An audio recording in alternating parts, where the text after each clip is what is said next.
எனக்குள்ளே அனல் கொண்டது. நான் தியானிக்கையில் அக்கினி மூண்டது. அப்பொழுது என் நாவினால் விண்ணப்பம் செய்தேன். கர்த்தாவே, நான் எவ்வளவாய் நிலையற்றவன் என்று உணரும்படி முடிவையும் என் நாட்களில் எவ்வளவு என்பதையும் எனக்கு தெரிவியும். இதோ என் நாட்களை 4 விரற்கடையளவாக்கினீர். என் ஆயுசு உமது பார்வைக்கு இல்லாதது போல் இருக்கிறது.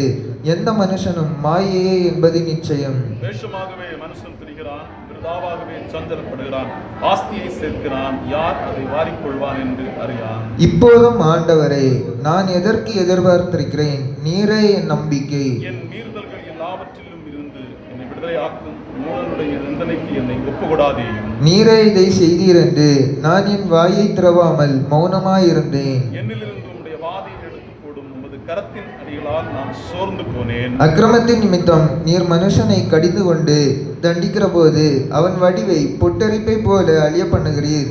நிச்சயமாக எந்த மனுஷனும் மாயே. கர்த்தாவே, என் ஜெபத்தை கேட்டு என் கூப்பிடுதலுக்கு செவிகளும் என் கண்ணீருக்கு மௌனமாயிராதேயும். என் பிதாக்கள் எல்லாரையும் போல நானும் உனக்கு முன்பாக அந்நினும் பரதேசியுமாய் இருக்கிறேன். சேர்ந்து வாசிப்போம்.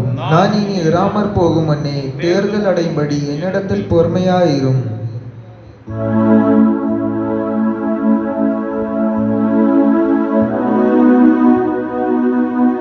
Stottiram